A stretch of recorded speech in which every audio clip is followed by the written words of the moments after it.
দেখেন গাড়িটা আনা পাইছে ইটি গেছে গা, গাড়িটা উঠানোর জন্য চেষ্টা করতেছে। মানুষের টাকা হইলে এরকম ঝড় বৃষ্টির মধ্যে ইট আনা ঠিক না। দেখেন গাড়িটা পাইছে গেছে, গাড়িটা ফাইসা গেছে, এই জন্য এটা ইট ওটার মধ্যে নিতে আছে। গাড়িটা ফাইসা গেছে, ওই সাইডে আর একটা গাড়ি লাগা আছে, ওই গাড়িটার মধ্যে এটা দিতে আছে। গাড়িটা ফাইসা গেছে। মানুষের ভাই টাকা হইলে এরকম একটা গাড়ি কাদার মধ্যে এসে গাড়ি কত তারপর গাড়িটা উঠানোর কোনো সিস্টেম করতে পারতেছে না।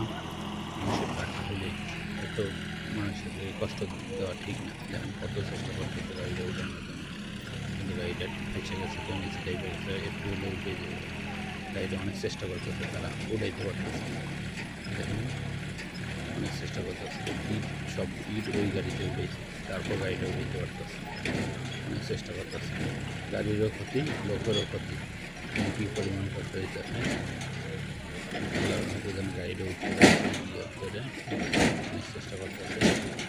ঠিক আছে, কাদার মধ্যে তো বৃষ্টি হয়েছে, মানুষের পরিবহন করতে গিয়ে মানুষের ইয়ে করে আপনার কাপড় কত কষ্ট। ইট দেন নিচে দুইটা, নিচে ধরে রাখেন ইট দিলে তো এই গাড়িটা উঠতে পারে। উঠছে উঠছে উঠছে দেন উঠছে ধরে রাখেন। হ্যাঁ হ্যাঁ, উঠছে উঠছে আরো দেন দুইটা, উঠছে দেন। চেষ্টা করতেছে ভাই এই গাড়িটা উঠানোর জন্য। উঠে গেছে গা, এই গাড়িটা ফাইসা গেছিল গা পুরা।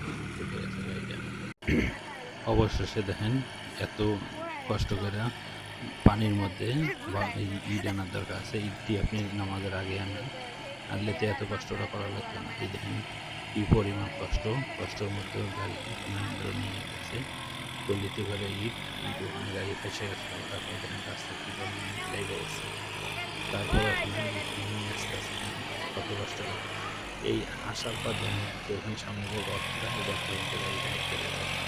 গাড়িটা অত অনেক চেষ্টা করে, তারপর গাড়িটা উঠানো সম্ভব না। দেখেন যে গাড়িটা নামতেছে, গাড়িটা নামতেছে, গাড়িটা খুব কষ্ট প্রচুর পরিমাণে কষ্ট হয়, গাড়ি উঠানো সম্ভব না।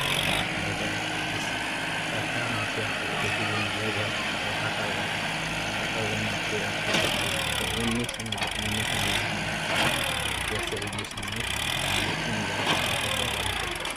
কিন্তু আপনি সাধারণত উপায় করতেছেন, অনেক কষ্ট করতে তারপর গাড়িটা উঠতেছে।